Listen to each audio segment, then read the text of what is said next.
3 काय हो आणि 13 लाखाची आपण विशेष प्रमाण दिलेच आहे आणि सर आपण थोडक्यात मी सांगतो मग मी हँडओव्हर करेन सर. इथे इमिडिएटली आता पुढच्या 5 वर्ष जिल्हा स्तरावर सर इतर बांधकामामध्ये जवळपास सर्व तालुका आपण कव्हर केला प्रशासकीय इमारत आणि कॉन्सन्ट्रेशन आहे ऑफकोर्स ते मागच्या DPCच्या मध्ये पण आपण 30 चौपन्न 50 चौपन्नच्या यादी आपण त्याच्यावर बरेच कामं घेतलेलं आहे. सर मी हँडओव्हर सध्या करतो वर्धा पण तेवढं वेळ लागणार नाही आपल्याला ह्या 5 वर्षामध्ये सगळं ते पूर्ण तसंच टोटल एकूण कामं आपल्या योजनेतरचे 117 कामं आहेत आणि BNCच्या बजेटमधून येतो आणि रेव्हेन्यू डिपार्टमेंटच्या बजेटमधून येतो सर. फक्त यामध्ये अनेक ठिकाणी ते काही फर्निचरची काही तरतूद मूळ एस्टिमेटमध्ये ठेवले गेले नव्हते. जे पदं आहेत आमच्याकडे आता सार्वजनिक बांधकाम विभाग वर्धा आपलं 236 पदं मंजूर आहेत सर. त्याच्यापैकी 100 टोटल 100 व्यक्ती आहेत.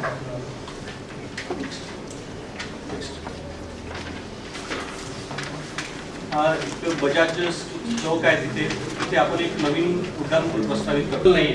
कारण कसं आहे की हा आपला सरळ पूल होणार आहे तिथे त्याच्या बाजूला परत अट्रॅक्ट करणं असं पॉसिबल नाही. लँड एक्वायर करावी लागेल किंवा लोकांची घरं जातील त्यामुळे असं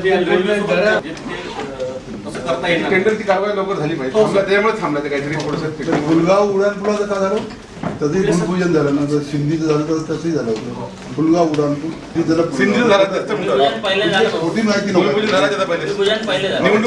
एक नोंद ठेवायची की वर्क ऑर्डर दिल्याशिवाय भूमिपूजन कुठेही करायचं नाही. बिलकुल बंद आता. आणि पुनर्वसन त्यांचा जॉईंटली एक सर्वे करू त्याच्यानंतर ते क्लिअर करणं गरजेचं. याला तुम्ही स्पेशल बैठक लावतो. गावाचा प्रश्न त्यानिमित्तानं सुटतो. एकच थोडक्यात एक मुद्दा आज गावाने साहेबांना सांगितलं 10 फोन केले आतापर्यंत त्याचे काय ऐकत ते आपले पुनर्वसनचा फार मोठा एकनाथ खडसे साहेबांनी मीटिंग लावली. साहेब पण होते राज्यसभेत. 35 वर्षापासूनचे पुनर्वसनाचे काम पंचायत घ्यायला तयार नाही बिकॉज तो सुस्थितीत नाही आहे. एक चक्रामध्ये तो प्रश्न काय अडकलेला एक पॉलिसी मॅटरमध्ये तो घेऊन डिफेक्ट लायबिलिटी म्हणा किंवा काय आहे ते करून ते हँडओव्हरच्या प्रक्रियामध्ये सरळ ती काही अर्धवट झाली. नंतर पूर्ण त्यांनी मार्चच्या नंतर केली. तर आपण सर गव्हर्नमेंटला एक प्रस्ताव दिला आहे की यांची जी कामं पूर्ण झाली आहेत त्या पूर्ण कामाला पैसे द्यावे. निवेदन घेऊन आले होते होती त्या 42 विहिरींपैकी 34 विहिरींमध्ये 0 ते 1 मीटर घट होती साहेब. म्हणून ती आपण कन्सेसाठी विचारात घेतली नव्हती. पण तिथे 1 ते 2 मीटर घट होती अशी 8 त्याच्यामध्ये ऑब्झर्वेशन व्हिलमध्ये तिथे आपण 86 गावं घोषित केलेली आहे साहेब. जिल्ह्यामध्ये यावर्षी जो पाऊस पडला त्याच्यामध्ये जवळ एक विहिरीगत बंधारा आणि नाला विरुद्ध दिशेला खुलीकरण करून त्याच्यामध्ये काय सर जे स्पेशल ऍक्ट्स असतात म्हणजे इंडियन पिनल कोड सोडून बाकी जे स्थानिक कायदे आपले आहेत महाराष्ट्रातले म्हणजे प्रोहिबिशन ऍक्ट असेल गॅम्बलिंग असेल तर हे सर स्पेशल ऍक्ट जर पकडलं तर महाराष्ट्रात 1 नंबरवरती आहे ग्रामीण जिल्ह्यांच्या याच्यामध्ये कमिशनर सोडून.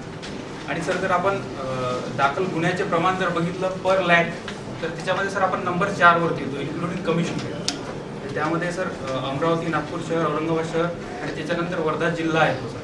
म्हणजे पहिलाच रुरल जिल्हा आहे की तो म्हणजे एक आमचं हे असतं की पर कॉन्स्टेबल त्याचा तपासात किती तपास येतात त्याला पर हेड किती येतात तर ते जर आपण तुलना केली तर सर सोलापूर नंतर दुसरा आपला येतो.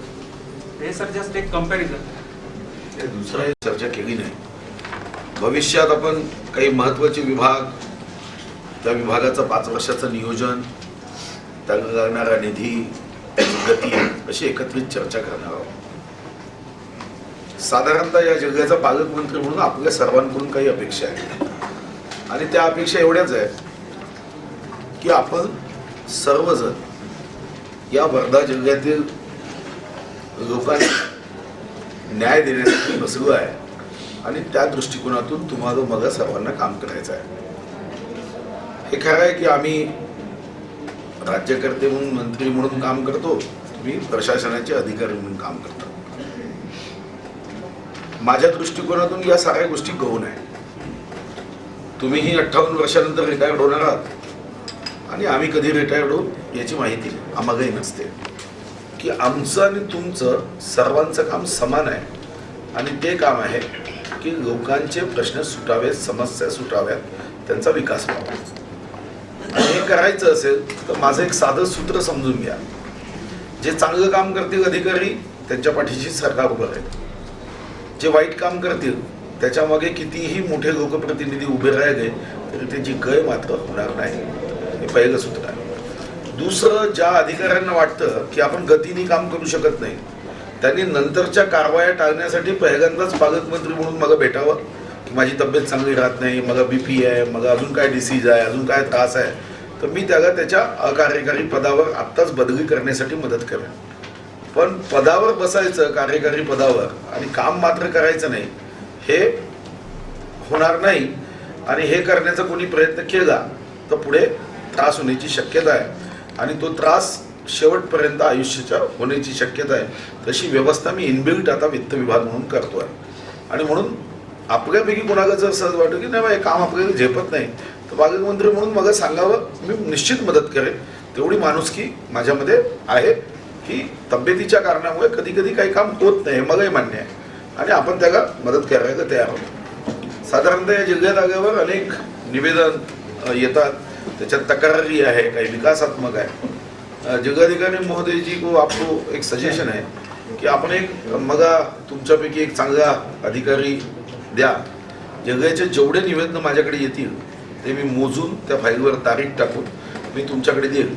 त्याच्या 1 महिन्यात त्या निवेदनाचं झेरॉक्स करून मला त्याची सर्व उत्तरं, त्या संबंधिताला उत्तर दर महिन्याला आपण त्याचा आढावा घेऊ. जितकी पत्र आली त्याबद्दलची माहिती संबंधिताला गेली पाहिजे आणि मला टिपण स्वरूपात आली पाहिजे.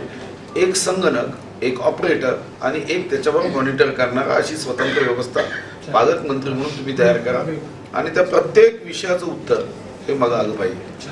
जेव्हाही मी बैठकी घेईल तेव्हा मिनिट्स घेणारा एक तयार असला पाहिजे आणि दुसरं त्या बैठकीचं रेकॉर्डिंग करायची व्यवस्था केली पाहिजे.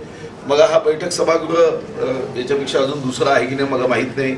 तुम्ही बांधकाम साठी काही तुमची प्रोसिजर काय मला आज माहीत नाही, पण नसेल तर आपलं उत्तम एक बैठक सभागृह कामाला सुरुवात करा. वर्षभरामध्ये आपलं एक सभागृह झालं पाहिजे. बांधकाम विभागाने नोंद घ्यायची आणि त्यांनी एकत्रित बसून याचा प्लॅन तयार करायचा आणि सुंदर सभागृह झालं पाहिजे ज्यामध्ये बैठकीमध्ये सर्व सोयी असल्या पाहिजे. हे तयार झालं पाहिजे. गतीने काम झालं पाहिजे. जेव्हा कोणताही मग तो बांधकाम विभागाचा प्रोजेक्ट असेल, इरिगेशनचा असेल, कृषी विभागाचा असेल, हातावर हात देऊन नाही बसायचं. आपल्याला एक स्टँडर्ड ऑपरेटिंग प्रोसेस तयार करता आली पाहिजे. साधारणतः हे उत्तर सहज आहे की आम्ही एक पत्र पाठवलं. मी कोणत्याही बैठकीत बसताना असा अनुभवतो, काय केलं तेवढे आम्ही पाठवलं. कोणाला पाठवलं माहीत नाही, कधी पाठवलं विचारून सांगतो. मला वाटतं की महत्त्वाचे जे प्रश्न आहेत त्या संदर्भामध्ये आपली एक मॉनिटर शीट पाहिजे आणि या शीटमध्ये तुम्ही कामाचं स्वरूप आणि त्यानंतर त्याची सारी प्रोसेसिंग घेऊन काढली पाहिजे की आपण पत्र तयार केलं ते संबंधित कोण्या अधिकाऱ्याकडे जाणार आहे, तिथून कोणता डेस्क ऑफिसर ते तपासणार आहे, त्या डेस्क ऑफिसरचं नाव काय, शिंदे आहे, मग चव्हाण आहे, मोबाईल नंबर काय आहे, त्याचा घरचा फोन नंबर काय आणि त्याचं मॉनिटर करून ती शीट भरून ठेवली पाहिजे. मी जेव्हा विचारेन की हे महत्त्वाचं काम आहे आणि या महत्त्वाच्या कामासंदर्भात तुम्ही एक अधिकारी हेल्थ डिपार्टमेंटमधून काय केलं तर तुम्ही मला ती शीट दाखवली पाहिजे की इतके वाजता या मंत्रालयाच्या डेस्क ऑफिसरला मी या तारखेला फोन केला होता.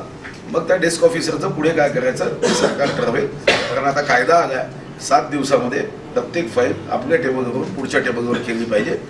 तातडी असेल तर 3 दिवसात केली पाहिजे, अति तातडी असेल तर 1 दिवसात केली पाहिजे. हा कायदा आहे, हे मॅन्डेटरी आहे. विभागाने स्वतः काढून ठेवलं पाहिजे. राज्याची साधन संपत्ती मर्यादित आहे आणि राज्याच्या साधन संपत्तीतून आता असणारे प्रश्न, लोकांच्या इच्छा आकांक्षा पूर्ण करायला या साधन संपत्तीची मर्यादा आहे. पण केंद्र सरकारच्या माध्यमातून ज्या योजना आहेत त्या योजनांच्या संदर्भामध्ये प्रत्येक विभागाने आपल्या विभागाच्या केंद्राच्या योजना काय याची माहिती घेतली पाहिजे. त्या संदर्भातले GR काय ते काढून ठेवले पाहिजे. त्याच्या संदर्भातली इतर माहिती घेऊन आपल्या जिल्ह्यामध्ये केंद्राच्या कोणत्या योजनेचा आपण फायदा घेऊ शकतो. मग व्यसनमुक्ती केंद्रापासून तर आदिवासी बांधवांना गॅसचं वाटप करण्यापर्यंत, गाई म्हशीच्या पालनापासून गवगव गाईच्या गोठ्यापर्यंत ज्या ज्या शेकडो योजना या केंद्राच्या आहेत त्या आपल्या जिल्ह्यामध्ये कशा पद्धतीने आणू शकतो याचं सुद्धा नियोजन करून ठेवा. म्हणजे पुढच्या 15 दिवसानंतर 1 महिन्याने जेव्हा आपण बसू तेव्हा आपण प्रयत्न करू. एक सभागृह, एक माझी माहिती म्हणून तुम्ही फर्निचरचा एक विषय केला होता, तर ते एकदा नंतर त्या संदर्भात मला तुमच्यापैकी कोणीतरी अधिकाऱ्यांनी टिप्पण करून द्यायचं आणि फर्निचरचं त्याला लागणारे पैसे आपण देऊ. ज्या संदर्भामध्ये आता सन्माननीय लोकप्रतिनिधींनी प्रश्न उपस्थित केले ते प्रश्न नोंद घ्यायची आणि ते पूर्ण करायचे. नोंद घेऊन टाइमपास करायचा प्रयत्न कृपया कोणीही करायचा नाही. त्याची गंभीरतेने नोंद घ्यायची आणि संबंधित लोकप्रतिनिधीला त्याची माहिती द्यायची. अनेकदा आमचाही गैरसमज होतो, कारण आम्ही काही 56,000 GR वाचून ठेवू शकत नाही. 56,000पेक्षा जास्त GR आहे, 1267 योजना आहे, 1200च्या वरती कायदे आहे. प्रत्येक गोष्ट आम्ही लोकप्रतिनिधी म्हणून आम्ही वाचतोच असं नाही, किंवा तुम्हीही अधिकारी म्हणून एवढी माहिती ठेवू शकता असं नाही. जे न्याय्य आहे त्याच्या मागे उभं राहायचं, जे अन्याय आहे त्याच्या मागे उभं राहायची काही गरज नाही. आम्हीही कधी आपल्याला आग्रह करणार नाही. पालकमंत्री म्हणून एक अपेक्षा आहे की कोणतीही बातमी इतरांकडून समजण्याच्या ऐवजी, वर्तमानपत्रातून मला माहीत होण्याच्या ऐवजी माझा मोबाईल नंबर आता माझे जे PA आहे कन्सेते देतील. पुढच्या वेळी मी सारा कागद तुम्हाला पोहोचवण्याची व्यवस्था करेन. ईमेल कोणता आहे, SMS कसा करायचा आहे, माझे कोणते PA तुम्हाला मदत करतील, त्यांना कोणाशी संपर्क करायचा आहे, माझ्या दौऱ्याची माहिती कोणाकडून घ्यायची आहे, उत्तरं कोणाला द्यायची आहे, त्याचा कागद मी पुढच्या बैठकीत मी देईल. पण तोपर्यंत माझा नंबर आत्ता देईल. पण एखादी अशी घटना झाली ज्याच्यामध्ये मग साधारणतः शेतकरी आत्महत्या झाली तर मला माहीत असलंच पाहिजे, त्या क्षणाला माहीत झालं पाहिजे आणि त्या विभागाने त्यांना मदत किती दिवसात केली तेही मला समजलंच पाहिजे. आपल्या जे साधारणतः संजय गांधी निराधार योजनेचं अनुदान आहे, MRGSचे पगार आहे, अशा गोष्टी अटकता अडता कामा नये. याला कारणं सांगायची नाही की उद्या MRGSचा पगारच दिला नाही, हे काही सहन करण्याच्या बाहेर आहे. तो गरीब माणूस आहे, त्याचे पगार पैसे दिलेच गेले पाहिजे. तांत्रिक अडचणी असतील तर त्या जिल्हाधिकारी महोदयांच्या सोबत आपण दूर केलं पाहिजे. जिलाधिकारी महोदय, आप सारे विभागों के रिक्त पदों का एक बुकलेट बनाओ और उसमें और एक बात कर सकते. त्याच्यात अजून एक मी तुम्हाला सूट द्यायला तयार आहे की अनेकदा आपला अनुभव आहे, अनेक वर्ष आपण सेवा करतात, सरकारी नोकरीत आहात, अनेक जिल्ह्यातही फिरलात. आपला सबऑर्डिनेट रिक्त पदावर कोण यावा अशी जर आपली कोणाची इच्छा असली की हा मागे मी ठाण्यात असताना यांनी माझ्यासोबत चांगलं काम केलं होतं, अतिशय उत्तम अधिकारी आहे, तर अधिकारी उत्तम आहे की नाही हे आम्हालाही कधी कधी लक्षात येत नाही. आणि म्हणून आपल्यापैकी जे HOD आहे त्यांना असं वाटतं की बा माझ्या खात्यामध्ये हा डेप्युटी इंजिनियर आलं तर चांगलं होईल, किंवा हा डेप्युटी कलेक्टर आलं तर चांगलं होईल, किंवा डेप्युटी CO हा आला तर चांगलं होईल. तर अशी सुद्धा नावं माहितीसहित जर तुम्ही मला पुरवली तर चांगल्यात चांगले अधिकारी हे वर्धा जिल्ह्यात यावे. रिक्त पदं भरणे एवढंच आपलं लक्ष नाही, रिक्त पदावर कार्यक्षम माणसं आणणे हे जास्त गरजेचं आहे. एखाद्या वेळी कधी कधी पद रिक्त राहणं फायद्याचं आहे, पण त्या रिक्त पदावर एखादा बदमाश म्हणून झालं तर ते मात्र मागात पडतं. आणि म्हणून चांगली माणसं वर्धा जिल्ह्यात यावी हे आवश्यकता आहे. आणि मलाही लक्षात आलं जेव्हा पोलीस अधीक्षक सांगत होते की सर्वात जास्त काय गुन्हे वर्धेत होतात, दर लाख लोकसंख्येमागे गुन्ह्याचं प्रमाण जास्त आहे. तर बाकीच्या महात्मा गांधींनी हे का निवडलं हे लक्षात आलं. 90% दारूचे 90% याच्यामध्ये रिक्त पदाचा आढावा दिला पाहिजे. निधीचा उपयोग करताना प्रत्येक पैसा हा आपल्या स्वतःचा आहे असं समजून, प्रकल्प अर्धवट आहे, पूर्णच होत नाही, कापूस कोंड्याच्या गोष्टीसारखे संपतच नाही असं होता कामा नये. आणि म्हणून नियोजन करतानाच आपण योग्य पद्धतीने सायंटिफिक नियोजन केलं तर पैशाचा उपयोग होईल. भूमिपूजन करतानाच सर्व विभागांनी हा आग्रह धरला पाहिजे की ते काम पूर्ण कधी होईल तो महिना आणि ते वर्ष त्या बोर्डावर टाकलं पाहिजे, म्हणजे आपल्याला लक्षात येईल. साधा आमदार निधीचा बोर्ड बनवताना भूमिपूजन ज्या दिवशी होईल तेव्हा बांधकाम विभागाला विशेष सूचना आहे की तेव्हाच ते काम कधी पूर्ण होईल. कारण तुम्ही वर्क ऑर्डर देताना त्याच्यामध्ये कागदवही टाकताच, याच्यामध्ये काही वन कायदे आडवी येत नाही, सुनामी आडवी येत नाही, काही समुद्राची भरती अगदी रस्ता होऊन गेला असे होत नाही. काम चुकारपणा सोबतच गुणवत्तेच्या बाबतीमध्ये कॉम्प्रोमाइज नाही.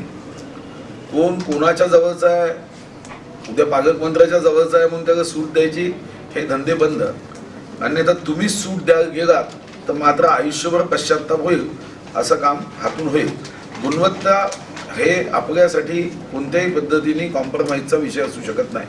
आणि एक पद्धत लावली पाहिजे रस्ते करताना की ज्युनियर इंजिनियर रस्त्याच्या जेव्हा काम सुरू असतं तेव्हा जेव्हा मिक्सिंग होतं तेव्हा उभे राहत नाही. काम पूर्ण झाल्यानंतर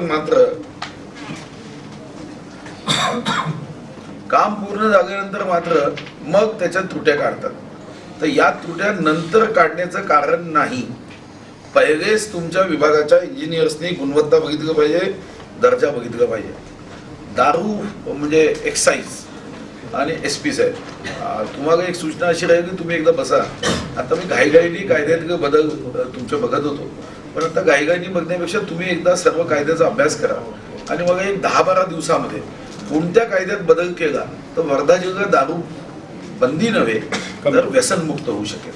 आपल्याला दारूबंदी करणे हे लक्ष नाही तर व्यसनमुक्त करणे हे लक्ष आहे. त्यासाठी आपण सामाजिक न्याय विभागाला 4 कोटी रुपयाची तरतुदी केली आहे. तुम्ही योजना करा. साधारणतः वर्धा जिल्ह्यातही आपण योजना करू शकतो की दारूपासून लोकांनी दूर कसं राहायचं.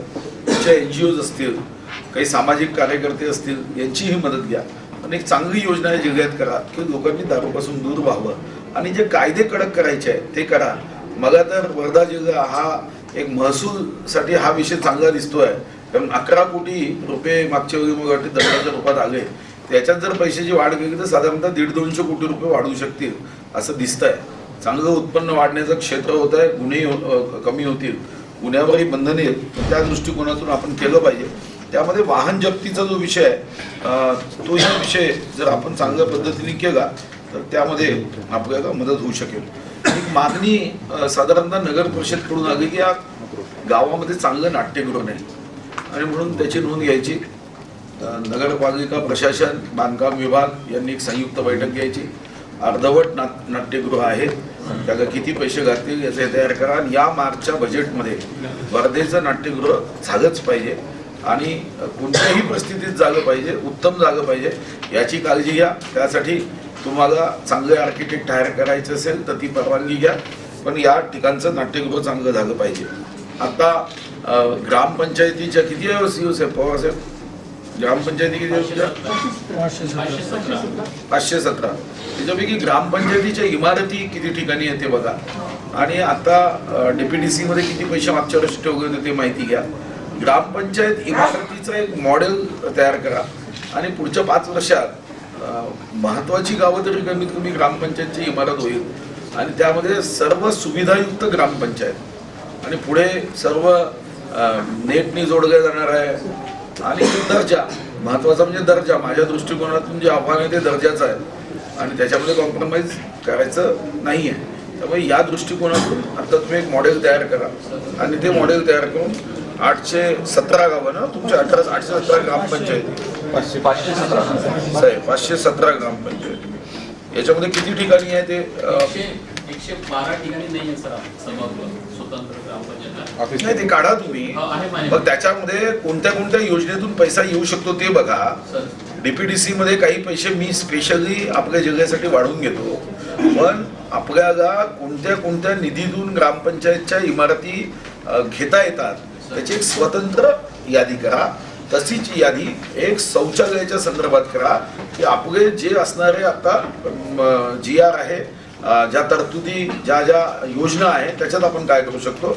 आणि शेवटचं म्हणजे आवास योजना, आदिवासी आवास योजना आहे, इंदिरा गांधी आवास योजना आहे, अनुसूचित याला एकत्र करून आपल्या जिल्ह्यामध्ये साधारणतः किती लोक बेघर आहे याची एकत्रित माहिती जर तुम्ही जमा केली तर त्यामध्ये आपल्याला टप्प्याटप्प्याने घरकुल योजनेची कामं करू शकू.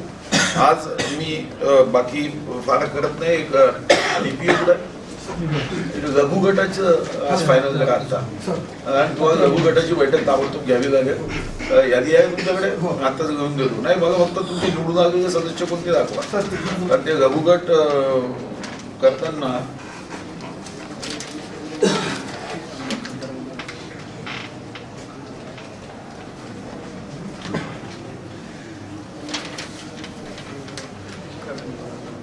आणि नगरपालिका छोटे एवढं छोटं आहे का? जिल्हा परिषद झेडपी कुठपर्यंत ताबडतोब बैठका सुरू करायचा. वर्धा नगर परिषद इमारतच नाही साहेब नगर हे याला किती द्या आणि मग करा तर त्याचा फायदा 4 नाही 5 कोटी देऊ. प्रश्न पैसे देण्याचा नाही. आता वर्ध्याचा पालकमंत्री मी आहे तर माझ्या हातातच पैसे देणे आहे, त्याच्यामुळे चिंता करू नका.